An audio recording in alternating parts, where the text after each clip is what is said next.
Hi all, I hope you're doing well. I want to start this week's videos just by talking about the sort of contested connection between feminism and philosophy in general. So there's a common view, I think that's been held for a long time and has been the majority view for a lot of the time, that feminism has a lot to say about certain areas of philosophy, areas of like social, political, and moral philosophy. And the common view, this is a common view because the idea is that feminism is concerned with things like justice, fairness, equality, how we should relate to each other, how we should organize society, how we should organize our political system, what we should do. These are all questions many people think feminism has a lot to say about.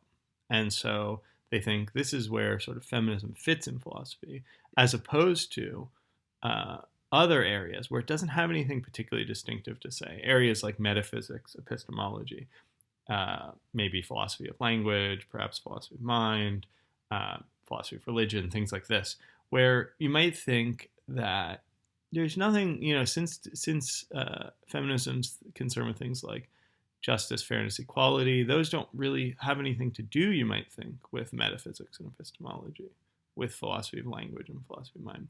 You might think that that's not really the realm where feminism applies, because feminism is a view in about the social world, about the political world, about the moral world, not a view about how the fundamental particles of the physical world, or how we should form our beliefs or something like that. And so many people have thought that feminism doesn't have anything sort of distinctive to say about what are generally taken to be like central or core areas of philosophy. Um, on the other, but that has struck many people as misguided, as sort of too easy to separate these things off.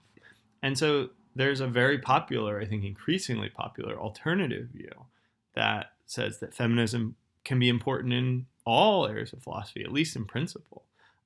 These are areas including metaphysics and epistemology, not just areas of sort of clear value theory about how we should act and organize ourselves and relate to other people, but also about some of the traditionally what are thought to be the core or central areas of philosophy. And part of what's going on in the background of the disagreement between our authors this week and thinking about feminist epistemology in general is how to think about this. And I think Susan Hack makes this somewhat more explicit, but how to think about feminism's place in philosophy in general. What sorts of areas of philosophy it has something distinctive to say about. And so that's what we're going to be talking about, how that plays out in epistemology in particular.